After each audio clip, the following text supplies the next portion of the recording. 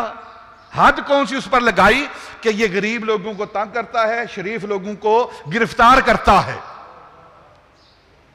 تو وہ جو اس کسریٰ ایران کی طرف نبی پاک صلی اللہ علیہ وسلم کے سفیر بن کر گئے ہیں نا، اس سفیر کا نام ہے حضرت عبداللہ بن حذافہ سہمی رضی اللہ تعالیٰ۔ یہ وہ سفیر ہیں، شاہ سوار ہیں، خوبصورت ہیں، زیرک ہیں، انتہائی دانا ہیں، معاملہ فام ہیں، قادر الکلام ہیں، فصیح اللسان ہیں، گفتگو کرنے کے ماہر ہیں، اور پھر نبی پاک صلی اللہ علیہ وسلم کے وفادار ہیں۔ آپ کے ساتھ اتنے وفادار ہیں کہ اپنی موت کو قبول کرتے ہیں، لیکن نبی پاک کی ذات کے ساتھ بے وفائی کرنے والے وہ نہیں ہیں۔ حضرت عبداللہ بن حذافہ سہمی رضی اللہ تعالیٰ عنہ یہ وہ صحابی ہیں۔ اگر آپ ان کی سیرت کا تھوڑا سا مطالعہ کریں، یہ جب واپس آئے نبی پاک صلی اللہ علیہ وسلم کی بارگاہ میں ساری رودات پیش کی، تو نبی پاک نے انہی سے فرمایا تھا کہ کسریٰ ایران نے میرے خط کو چاک نہیں کیا، میرے خط کے ٹکڑے نہیں کیے، بلکہ اپنی سلطنت کے ٹکڑے کیے ہیں، اور اس کے بعد پھر کوئی کسریٰ اور قیصر نہیں رہے گا۔ سیدنا عمر فاروق رضی اللہ تعالیٰ عنہ کا دور گرامی ہے، اور 19 ہجری قیصر روم کے ساتھ، رومیوں کے ساتھ، عیسائیوں کے ساتھ مسلمانوں کا غزوہ ہوتا ہے، جنگ ہوتی ہے، لڑائی ہوتی ہے سیدنا عمر فاروق کے دور میں۔ اور اس غزوے کے اندر، اس جنگ کے اندر یہ حضرت عبداللہ بن حذافہ سہمی رضی اللہ تعالیٰ عنہ یہ بھی شامل ہیں سیدنا عمر فاروق کے دور میں، جو نبی پاک کے سفیر بن کر کسریٰ ایران کی طرف جا رہے ہیں، آج اس غزوے کے اندر شامل ہیں۔ تو جب یہ دو گروہ، مسلمانوں کی جماعت، مسلمانوں کا لشکر اور رومیوں کا لشکر آمنے سامنے ہوئے، تو رومیوں نے، عیسائیوں نے ایک چال چلی، انہوں نے دھوکہ دے کر ٹیبل ٹاک کا بہانہ کر کے، گفتگو کا بہانہ کر کے مسلمانوں کے کچھ لوگوں کو، کچھ افراد کو قید کر لیا۔ یہ ایک بات میں عرض کر دیتا ہوں آپ کی خدمت میں، یہ جو کہتے ہیں ٹیبل ٹاک کی جائے، یہ بزدلو لوگوں کا کام ہے۔ آج تک ایک ذرہ، ایک انچ بھی زمین، پوری ذمہ داری کے ساتھ یہ بات کر رہا ہوں، ہسٹری کے اندر، تاریخ کے اندر ایک انچ بھی زمین ٹیبل ٹاک کے ذریعے لی گئی ہو نہ۔ مسلمانوں کو جو بھی زمین ملی ہے وہ جہاد کی وجہ سے ملی ہے۔ اس کی ایک چھوٹی سی مثال، درجنوں مثالیں پیش کر سکتا ہوں، لیکن ایک چھوٹی سی مثال کشمیر کی دے دیتا ہوں میں۔ کشمیر کے دو حصے ہیں، ایک آکوپائیڈ کشمیر اور ایک آزاد کشمیر، ایک مقبوضہ کشمیر اور ایک آزاد کشمیر۔ یہ ایک ہی کشمیر ہے نا۔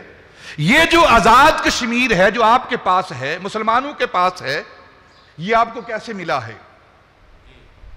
اور جو مقبوضہ کشمیر ہے، جو ہندوؤں کے پاس ہے، ان کے پاس کیوں رہ گیا ہے؟ اس کی تاریخ پڑھیں آپ۔ ہر بندہ اٹھ کے جی ٹیبل ٹاک کریں، ٹیبل ٹاک کریں۔ اور اگر آپ اپنی ہسٹری کو پڑھیں گے، اپنی تاریخ کو پڑھیں گے، آپ نے میدان کے اندر جیتی ہوئی جنگیں ٹیبل پر جا کر ہار دی ہیں آپ نے۔ یہ آپ کی ہسٹری ہے۔ مسلمان ہمیشہ میدان جہاد میں رہتا ہے اور تلوار کے زور پر، جذبہ ایمانی کے زور پر وہ فتح حاصل کرتا ہے۔ یہ بزدل لوگوں کا کام ہے جی ٹیبل ٹاک کریں۔ یہ ٹیبل ٹاک جو ہے وہ یہی حل ہے، گفتگو ہی حل ہے، نہیں، گفتگو کوئی حل نہیں ہے۔ اس کی چھوٹی سی مثال آپ پڑھ لیں، جا کر گھروں کے اندر جا کر تاریخ کو کھولیں، نیٹ کو کھولیں، تاریخ کی کتابیں کھولیں. یہ جو آزاد کشمیر ہے یہ تلوار سے، فوج سے آپ کو ملا ہے، جہاد ہوا ہے، جہادی وہاں داخل ہوئے ہیں اور یہ حصہ حاصل کر لیا ہے. جب دوسرے حصے پر بھی قبضہ کرنے لگے تھے تو یہ ہندو جو مکار ہے، ہمیشہ جو کافر ہوتا ہے مکار ہوتا ہے، اس نے یہ مکاری کی اور جو ورلڈ عدالت ہے اس کے سامنے جا کر کھڑے ہو گئے کہ ہم ٹاک کرنا چاہتے ہیں، بات کرنا چاہتے ہیں، ٹیبل ٹاک کرنا چاہتے ہیں، سلجھانا چاہتے ہیں اور اس جنگ کو روکا جائے. اور مسلمان ان کی باتوں میں آ گئے اور اس کشمیر کو چھوڑ دیا اور باقی کشمیر حاصل کر لیا. اگر اس وقت یہ کام کیا جاتا کہ وہ کشمیر بھی لے لیا جاتا اور پھر اس کے بعد کہا جاتا کہ ہاں بات کرتے ہیں، جب قبضہ ہمارا ہوتا تو پھر بات بنتی تھی. آج 70 72 73 سال ہو گئے ہیں. یہ جو کافر ہیں یہ ایک ہی ملت ہے، ایک دوسرے کے دوست ہیں، ہمارے دوست نہیں. یہ 72 73 سال گزر گئے ہیں، آج تک یہ مسئلہ حل نہیں ہوا. اور کوئی کافر نہیں چاہتا کہ مسلمانوں کو یہ کشمیر ملے. یہ کشمیر جب بھی ملے گا جہاد سے ملے گا، جہاد سے ملے گا. آپ بولے نہ بنیں ان پر، آپ یقین نہ کریں ان کافروں پر. یہ ہمیشہ آپ کو دھوکہ دیتے ہیں، ان کی تاریخ دھوکہ دینا ہے، ان کی ہسٹری ہے دھوکہ دینا. لیکن ہم مسلمان کتنے سادہ ہیں کہ ان کی باتوں میں آ جاتے ہیں اور جیتی ہوئی جنگیں ہار جاتے ہیں. میر کتنے سادہ ہیں، بیمار ہوئے جس کے سبب. میر کتنے سادہ ہیں، بیمار ہوئے جس کے سبب اسی عطار کے لونڈے سے دوا لیتے ہیں. یہ عیار لوگ ہیں، ہندو بنیا مکار اور عیار ہے. یہ یہود و نصارہ عیار اور مکار، ان کی ہسٹری پڑھ لیں ساری آپ، اور آپ ان پر اعتماد کرتے ہیں. کبھی بھی قرآن نے، اسلام نے، نبی پاک نے ان پر اعتماد کرنے کی تعلیم نہیں دی. کبھی بھی قرآن نے انہیں دوست بنانے کی ترغیب نہیں دی. ہمیشہ اللہ رب العزت نے، نبی پاک نے مسلمانوں کو، ایمان والوں کو دوست بنانے کی ترغیب دی ہے، اور ہم ان کو اپنا دوست بنا رہے ہیں جو ہمارے دوست نہیں ہیں. یہ مسلمانوں کی بدقسمتی ہے. تو حضرت عمر فاروق رضی اللہ تعالیٰ عنہ کے دور میں ان عیسائیوں کے ساتھ، ان رومیوں کے ساتھ جو معاملہ ہوا، عین آمنے سامنے دونوں لشکر ہیں، تو انہوں نے ٹیبل ٹاک کے حوالے سے، گفتگو کے حوالے سے چند مسلمانوں کو ساتھ لے گئے اور انہیں اغوا کر لیا، انہیں محبوس کر دیا اور وہ اپنے بادشاہ کے سامنے پیش کیا. ان جو محبوس تھے، جن کو اغوا کر لیا گیا تھا مسلمانوں کو، ان میں حضرت عبداللہ بن حذافہ سامی رضی اللہ تعالیٰ عنہ بھی تھے. اب ان کی وفاداری، ان کی آپ زیرک پن، ان کی فہم و فراست دیکھیں. اس بادشاہ نے کہا کہ تم ہمارے قبضے میں ہو، اب ہم جو چاہیں آپ کے ساتھ کریں گے. بہتر یہ ہے کہ آپ ہمارے دین کو، عیسائیت کو قبول کر لیں. آپ نے فرمایا تو کس طرح کی باتیں کرتا ہے، تو بیوقوف تو نہیں؟ بادشاہ سے کہا تو کہتا ہے ہم تیرا دین قبول کر لیں، اپنے آقا مولا کے ساتھ بے وفائی کر لیں، اور تو ہمیں ڈرا رہا ہے کہ ہمیں موت آ جائے گی. کہتے ہیں 1000 مرتبہ بھی ہم پر موت آئے تو اس موت کو قبول کریں گے، اپنے آقا مولا کے ساتھ بے وفائی نہیں کریں گے ہم. اس نے یہ پہلی دانا پھینکا نا. شاید یہ موت کی ڈر کی وجہ سے، مسلمان موت سے کب ڈرتا ہے؟ مسلمان کی موت ایک ہی ہے کہ اس کے سینے سے نبی پاک کی محبت کو نکال دیا جائے، بس. اس کے علاوہ اس کی موت کوئی نہیں. اور اقبال رو رہا ہے اسی بات پر، وہ فاقہ کش مسلمان جو موت سے ڈرتا نہیں ذرا، روح محمد اس کے بدن سے نکال دو. فکر عرب کو دے کر فرنگی تخیلات، اسلام کو حجاز و یمن سے نکال دو.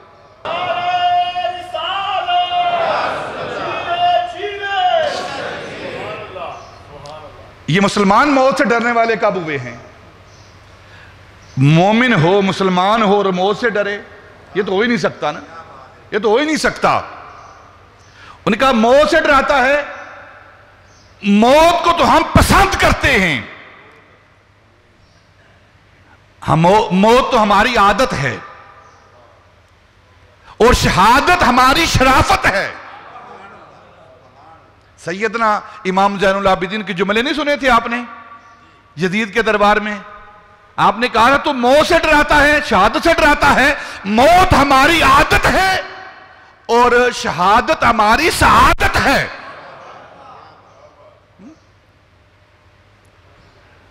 اس نے پھر دوسری بات کی، اچھا چلو یہ بات نہیں تو پھر ایسے کرتے ہیں، آپ کو اپنی سلطنت کے اندر شراکت دار بناتے ہیں،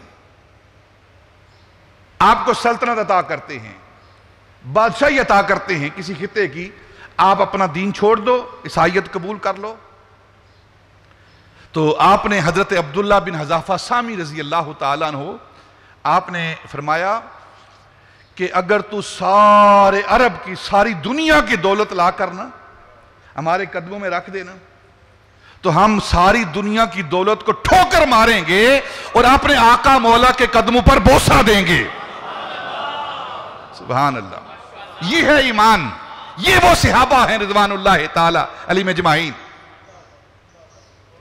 اس نے کہا اچھا یہ بات ہے، اگر دنیا کی دولت بھی بادشاہ بھی قبول نہیں کرتے، موت سے بھی نہیں ڈرتے، پھر موت کے لیے تیار ہو جاؤ، تیار ہو جاؤ موت کے لیے۔ اس نے کہا سولی لٹکائی جائے، نصب کی جائے۔ آپ کو آپ کے 2-3 ساتھیوں کو سولی پہ لٹکایا گیا، اتنی دیر نیچے لٹکایا گیا کہ جو معکوس طریقہ ہوتا ہے نا، یعنی سر کو زمین کی طرف الٹا لٹکایا گیا، آنکھوں سے خون، منہ سے خون، ناک سے خون نکلنے لگا۔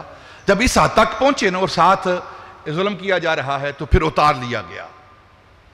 کہا کہ اب کیا تمہاری ارادت، کیا نیت ہے؟ انہوں نے کہا جو مرضی کر تو، لیکن جو ہمارا عہد و پیمان اپنے آقا کے ساتھ ہو گیا ہے نا، جو جانیں ہم نے اپنے محبوب پر قربان کر دی ہیں، اب ہم اسے پھر نہیں سکتے۔ اس نے اچھا، اس نے کہا اپنے کرندوں سے کہا کہ 4-5 دیگیں لاؤ، آگ جلاؤ۔ آگ جلائی گئی، اس کے اوپر دیگیں رکھی گئی اور اس کے اندر تیل ڈالا گیا۔ جب تیل کھول رہا تھا نا تو ان میں سے جو اغوا کیے گئے تھے مسلمان، حضرت عبداللہ بن حذافہ سامی کے ساتھیوں میں سے ایک ساتھی کو اٹھا کر دیگ کے اندر پھینک دیا زندہ۔ جب زندہ پھینکا نا ان کے سامنے وہ جل کر بالکل خاک استر ہو گیا، بالکل جل گیا جب تیل کے اندر، تو پھر آپ کو آگے لے جایا گیا دیگ میں ڈالنے کے لیے۔ بادشاہ بیٹھا ہوا اپنی کرسی پر اور آپ کو پکڑ کر سپاہی دیگ کی طرف لے جا رہے ہیں تو آپ رونے لگے، آنکھوں سے آنسو بہنے لگے۔ تو وہ بڑے خوش ہوئے، بغلیں بلائیں کہ اب اسے اپنی جان کی پرواہ ہو گئی ہے، فکر ہو گئی ہے، اب یہ عیسائیت کو، اس مذہب کو قبول کر لے گا۔ تو وہ واپس نا اپنے بادشاہ کی طرف لے کے آئے کہ اس کو احساس ہو گیا ہے، اس کو موت کا احساس ہو گیا ہے، تو یہ رونے لگا ہے۔ جب بادشاہ کے سامنے پیش کیا نا، اچھا تجھے احساس ہو گیا ہے نا اس ظلم کا، اس موت کا، تمہیں پتہ چل گیا کتنی سخت ہے، اب تو رونے لگا ہے، دین کو قبول کرنے لگا ہے۔ تو فرمایا مجھے پوچھ تو صحیح کہ میں کیوں رو رہا ہوں، میرے رونے کا سبب کیا ہے؟ تو پوچھا ہاں بتا کیوں روتا ہے؟ موت کے ڈر سے روتا ہے؟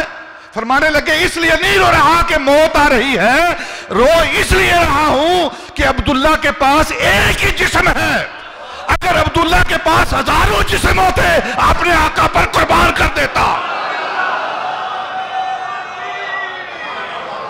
اللہ اکبر،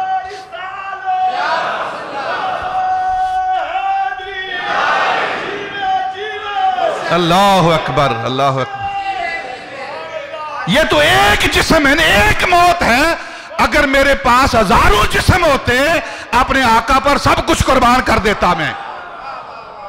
اپنے جسم کی مجھے کوئی پرواہ اس لیے نہیں رو رہا، اپنے نصیبے پر رو رہا، میرے پاس ایک ہی جسم ہے۔ جب یہ بات سنی نا تو وہ پریشان، اچھا ایسا کر ادھر قریب آ، ایک بار میرے سر پہ ہاتھ رکھ دے تجھے آزاد کر دوں گا۔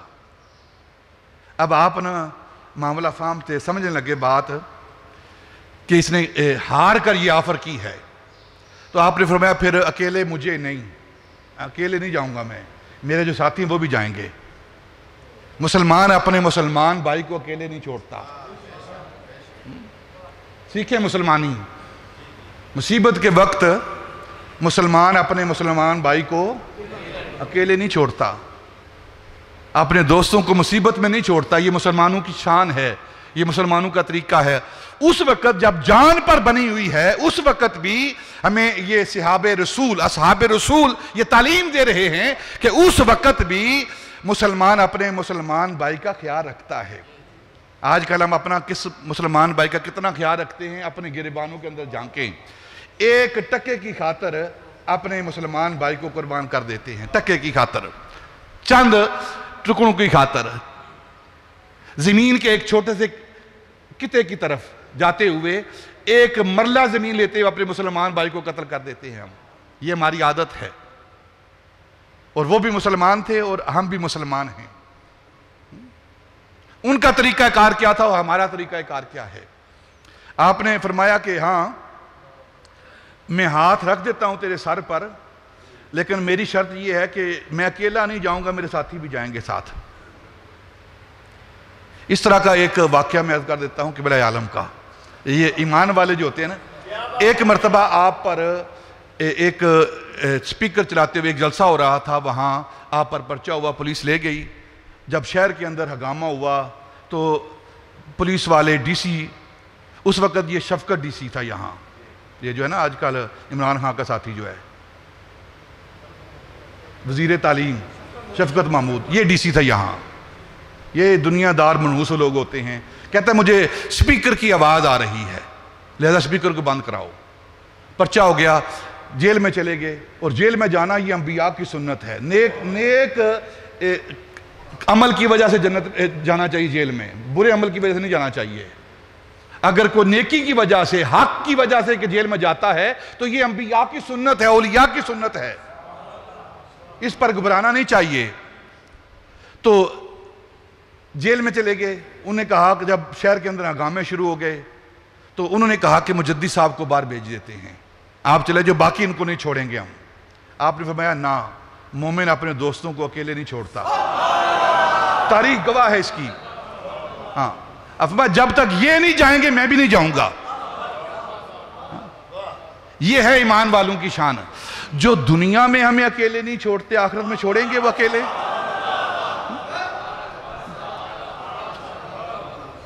آپ نے فرمایا کہ نہیں، میں اکیلے نہیں جاؤں گا، میرے ساتھی بھی ساتھ جائیں گے، پھر جاؤں گا۔ اس نے کہا منظور ہے، ایک مرتبہ تو میرے سر پہ ہاتھ رکھ دے۔ آپ نے اس کے سر پر ہاتھ رکھا، اس رومی بادشاہ کے سر پر ہاتھ رکھا، سارے ساتھی آزاد ہو گئے، واپس مدینہ المنورہ آئے، ساری داستان سیدنا عمر فاروق رضی اللہ تعالیٰ عنہ کو بیان کی۔ تو کچھ صحابہ نا کہنے لگے دیکھو موت کی ڈر کی وجہ سے نا اس نے اس کے سر پر ہاتھ رکھ دیا ہے، موت کو قبول کر لیتے۔ آپ فرمانے لگے نہیں، مجھے موت کا خوف نہیں تھا، مجھے اپنے ساتھیوں کی جان کی فکر تھی، اور میں نے ان کی وجہ سے اس کے سر پر ہاتھ رکھا ہے۔ تو سیدنا عمر فاروق رضی اللہ تعالیٰ ان کو کھڑے ہوئے، آپ نے فرمایا اسے ممبر پر بٹھاؤ، اور ہر مسلمان کا حق بنتا ہے کہ اس کے سر پر ہاتھ رکھے، اور سب سے پہلے اٹھ کر سیدنا عمر فاروق نے ان کے سر پر ہاتھ رکھا ہے۔ یہ وہ تاریخ ہے مسلمانوں کی، ایمان والوں کی، جو ہمارے سامنے ہے۔ آج مسلمانوں کی کیا کیفیت اور حالت ہے کہ گستاخیاں ہو رہی ہیں، اور ہم انہی لوگوں کے ساتھ محبت کی، دوستی کی پینگیں بڑھا رہے ہیں۔ یہ انڈیا کے اندر جو ہوا ہے آپ نے دیکھا ہے، سٹیٹ کی طرف سے، ایک کسی فرد واحد کی طرف سے نہیں ہوا، یہ سٹیٹ کی طرف سے، ان کی ایک ذمہ دار فرد کی طرف سے نبی پاک صلی اللہ علیہ وسلم کی شان میں، سیدہ طیبہ طاہرہ سیدہ عائشہ صدیقہ کی شان میں گستاخی ہوئی ہے، اور مسلمان چپ کر کے بیٹھا ہوا ہے، چپ کر کے بیٹھا ہوا ہے۔ نبی پاک صلی اللہ علیہ وسلم کی شان، عزت، آبرو کی حفاظت یہ مسلمان پر فرض ہے۔ کیسے فرض ہے؟ نماز دن میں 5 بار فرض ہے. کتنی بار؟ دن میں 5 بار نماز فرض ہے. اور نبی پاک صلی اللہ علیہ وسلم کی عزت کی، ناموس کی، آپ کی عفت کی اور آپ کی شان کی دفاع کرنا یہ بندہ مومن پر نماز دن میں 5 بار فرض ہے. اور نبی پاک کی عزت کا دفاع ہر سانس کے ساتھ فرض ہے. ہر سانس کے ساتھ فرض ہے بندہ مومن پر. نماز اچھی، روزہ اچھا، حج اچھا، زکوٰۃ اچھی، مگر میں باوجود اس کے مسلمان ہو نہیں سکتا نہ جب تک کٹ برو خواجہ بطحا کی عزت پر خدا شاہد ہے کامل میرا ایمان ہو نہیں سکتا. حضرت امام ربانی رضی اللہ تعالیٰ عنہ آپ فرماتے ہیں کہ عبادت کی 2 قسمیں ہیں. ایک عبادت ظنی القبول اور ایک عبادت قطعی القبول. ظنی القبول اور قطعی القبول. ظنی القبول کا کیا معنی ہے کہ انسان اللہ رب العزت کی بارگاہ میں حسن ظن رکھتا ہے، اچھا گمان رکھتا ہے کہ وہ ہماری عبادتوں کو اپنی بارگاہ میں قبول فرمائے گا. ہماری عبادتیں اس قابل نہیں ہیں، ہماری عبادتیں اس قابل نہیں ہیں کہ وہ اللہ کی بارگاہ میں پیش کی جائیں. میں نے غالباً کوئی 2 ماہ پہلے میں نے ایک مثال دی تھی حضرت مولانا روم سے کہ ایک دیہاتی گاؤں کے رہنے والا وہ اپنے بادشاہ کی ملاقات کے لیے گیا تو اس نے سوچا کہ بادشاہ کے لیے تحفہ لے کر جاؤں. تو تحفہ کیا لے کر گیا؟ اس نے کبھی سوچتا ہے پھل لے کر جاؤں، کبھی سوچتا ہے فلاں چیز لے کر جاؤں، کبھی سوچتا ہے فلاں چیز لے کر جاؤں. تو کہتا ہے وہ تو بادشاہ ہے، اس کے بڑے محلات ہیں، بڑے باغ ہیں، پھل ہوں گے، سب کچھ ہوگا. تو آخر میں اس کے دل کے اندر خیال آیا کہ ہمارے گھر کے اندر ایک کنواں ہے جہاں سے تازہ پانی آتا ہے، یہ پانی لے لیتا ہوں. وہ اس کے پاس موجود نہیں ہوگا، بادشاہ کے پاس.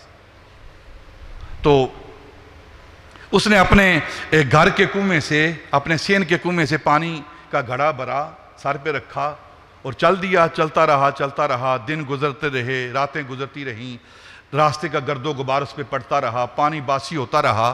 بادشاہ کے پاس پہنچا تو گاؤں سے آیا ہوں، ملاقات کے لیے آیا ہوں اور تحفہ لایا ہوں.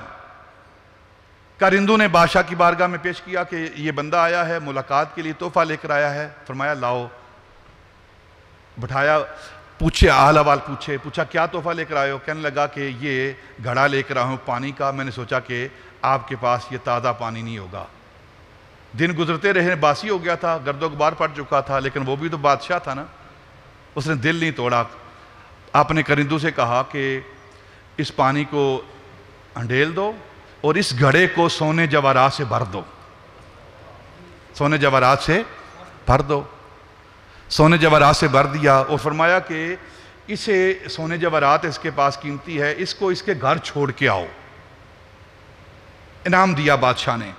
اور ساتھ اپنے ان وزراء سے، ان لوگوں سے کہا کہ جو ہمارے گھر کے محل کے قریب نہریں بہتی ہیں نا، تازہ پانی کی آبشاریں نکلتی ہیں، چشمے نکلتے ہیں، ان سے گزارتے ہوئے سے لے کر جاؤ تاکہ جو اس کا بولا پن ہے اس پر ظاہر ہو جائے کہ ہمارے پاس تو چشمے نکلتے ہیں تازہ پانی کے، نہریں بہ رہی ہیں ہمارے محل کے قریب، اور یہ سادہ ہے، دیہاتی ہے، یہ ہمارے یہ تحفہ لے کر آیا ہے. ہماری بارگاہ میں سب کچھ موجود ہے، ہمیں اس کے اس گھڑے کی ضرورت نہیں، لیکن ہماری اپنی بادشاہت کا تقاضا یہ ہے اس کو انعام دیا جائے. تو مولانا روم کہتے ہیں کہ ہم جو عبادتیں کرتے ہیں وہ بھی اس دیہاتی کے گھڑے کی مانند ہیں، بسیدہ ہیں، باسی ہیں، گرد و غبار والی ہیں، خیالات والی ہیں. وہ بادشاہ کی بارگاہ میں پیش کرنے کے قابل نہیں، لیکن بادشاہ کی شان یہ ہے کہ وہ باسی پانی کو، ہماری باسی عبادتوں کو، خیال زدہ عبادتوں کو قبول کر لیتا ہے اور اجر عطا کرتا ہے. ہم اس نے ظن رکھتے ہیں اللہ کی بارگاہ میں کہ وہ ہماری عبادتوں کو قبول فرماتے ہیں. ہماری عبادتیں اس قابل نہیں. دیکھیں جیسے نماز پڑھتے ہیں ہمیں پتہ ہے نماز کے اندر کتنے خیال آتے ہیں ہمیں، کہ نہیں آتے؟ اور جس قسم کے خیال آتے ہیں وہ بھی پتہ ہے ہمیں. ہمارے ایک ہمسائے ہمارے ایک ساتھی تھے، کہتے ہیں باقی کو نماز پڑھوں نہ پڑھوں عشاء کی نماز میں ضرور پڑھتا ہوں. میں نے پوچھا وہ کیا بات ہے؟ کہتے ہیں کہ وہ لمبی ہوتی ہے نا، 17 رکھتے ہیں اس کی، اور سارے دن کا حساب کر لیتا ہوں اس نماز میں. یہ ہماری نمازیں ہیں، لیکن وہ اللہ ہے نا، بادشاہ ہے نا، حاکم ہے نا، وہ قبول کر لیتا ہے. اس نے ظن ہے ہمیں کہ وہ ہماری باتوں کو اپنی بارگاہ میں قبول فرمائے گا. ایک ہے ظنی القبول، نماز، روزہ، حج، زکوٰۃ، صدقات، خیرات جو ہم سب کرتے ہیں، غرباء کی خدمت کرتے ہیں، اپنے بھائیوں کا خیال رکھتے ہیں، جو بھی باتیں کرتے ہیں وہ ساری کی ساری ظنی القبول ہیں. اللہ کی بارگاہ میں گمان ہے، اس نے ظن ہے وہ قبول فرمائے گا. اور ایک عبادت ہے، ایک عبادت جو قطعی القبول ہے. ادھر بندے کی زبان سے وہ عبادت اس کا اجرا ہوا، اس نے وہ عبادت کی، ادھر اللہ کی بارگاہ میں قبول ہو گئی. اور وہ عبادت کیا ہے؟ وہ درود پاک کی ہے. کون سی عبادت ہے؟ درود پاک کی. فقہاء نے لکھا ہے کہ شراب نوشی حرام ہے، ٹھیک ہے نا، شراب نوشی حرام ہے. اگر کوئی بدبخت شراب کی حالت میں بھی، شراب نوشی کی حالت میں بھی وہ نبی پاک کی ذات پر درود بھیجتا ہے تو وہ بھی قبول ہو جاتا ہے. شراب نوشی حرام ہے، حرام ہے، لیکن اس حالت میں بھی اگر کوئی بدبخت نبی پاک کی ذات پر درود بھیجتا، حالانکہ لا تقربوا الصلاۃ وانتم سکارا، نماز نہیں پڑھ سکتے آپ، لیکن اگر کوئی اس وقت بھی درود پڑھتا ہے نبی پاک کی ذات پر تو وہ بھی قبول کر لیا جاتا ہے. یہ قطعی القبول عبادت ہے. لیکن یہ قطعی القبول عبادت بھی ایک وقت آتا ہے اس کے منہ پر مار دیا جاتا ہے. حضرت امام ربانی فرماتے ہیں وہ وقت کون سا ہے کہ اگر کوئی شخص دن میں 1,00,000 بار درود پاک پڑھے، 1,00,000 بار درود پاک پڑھنے والا ہو، اور جب اس کے سامنے نبی پاک صلی اللہ علیہ وسلم کی توہین ہو، آپ کی شان کے اندر گستاخی ہو، اور وہ ٹھنڈے پیٹ کے ساتھ نبی پاک کی گستاخی کو سن لے، آپ کی شان کے اندر جو گستاخی ہوئی ہے اس کو سن لے، تو جو قطعی القبول عبادت ہے وہ بھی اس کے منہ پر مار دی جاتی ہے. اب باقی کی عبادتیں آپ دیکھیں وہ اس کا کیا ہوگا. مسلمان ہوں اور پھر دنیا کے اندر ساری قوتیں ان کے پاس ہوں، اور پھر کوئی کافر اٹھ کر، کوئی کافرہ اٹھ کر نبی پاک صلی اللہ علیہ وسلم کی شان میں گستاخی کرے تو مسلمان بے حس ہو جائیں، مسلمان خاموشی کے ساتھ اس گستاخی کو سن لیں، اظہار نہ کریں، اپنے جذبات کا اظہار نہ کریں، جو ایمان کا کم از کم درجہ اس کا اظہار بھی نہ کریں. تو پھر ایسے مسلمان نہ اللہ کو چاہیے نہ رسول کو چاہیے، نہ ایسے مسلمانوں کی عبادت اللہ کو چاہیے. مسلمان ہے ہی وہ جو نبی پاک صلی اللہ علیہ وسلم کی عزت ناموس پر کٹ مرتا ہے. مومن کہتے ہی اسے ہیں. آپ سارے صحابہ کی تاریخ کو پڑھ لیں، سارے اولیاء کی تاریخ کو پڑھ لیں، مسلمان جو مومن ہوئے ہیں ان کی تاریخ کو پڑھ لیں. جب کسی ایک شخص نے نبی پاک کی شان میں گستاخی کی ہے تو مسلمان اٹھا اور اس نے ساری امت کی طرف سے بدلہ لیا اور اسے اس کا سر اس کے تن سے جدا کیا ہے. آج ہم خاموش بیٹھے ہوئے ہیں، ہماری حکومتیں خاموش بیٹھی ہوئی ہیں، مصلحت ہے ان کے اندر. آپ کو علم ہے نا کیا ہوا ہے انڈیا کے اندر کہ نہیں پتا؟ آپ کو پتا ہے کہ نہیں پتا کیا گستاخی ہوئی ہے؟ جو وہاں کی حکومت ہے اس کی ایک رکن نے، ایک وزیر نے نبی پاک اور سیدہ عائشہ صدیقہ رضی اللہ تعالیٰ عنہ کی شان میں گستاخی کی ہے، اور پھر انہیں کہا گیا کہ معافی مانگو. تو کہتے ہیں ہم نہیں معافی مانگتے، سارے مسلمان، دنیا کے سارے مسلمان اکٹھے ہو جائیں، ہمیں کوئی پرواہ نہیں ہے. انہیں پتا ہے کہ ان کے اندر سے غیرت ختم ہو چکی ہے. جب غیرت ختم ہو جائے تو انسان جو مرضی کرے، پھر جو مرضی ہو انسان کے ساتھ. اور یہی ایک قیمتی جوہر تھا مسلمان کے سینے کے اندر، جو کفار نے، یہود و نصارہ نے ہمارے سینے سے یہ جوہر نکال لیا ہے. اور وہ جوہر کیا ہے؟ وہ نبی پاک کی محبت کا. مسلمان اتنی محبت اسلام سے نہیں کرتا جتنی نبی پاک کی ذات سے کرتا ہے. اور یہ اسلام اگر باقی ہے تو اس کا سبب بھی یہی ہے کہ نبی پاک کی محبت باقی ہے. مسلمان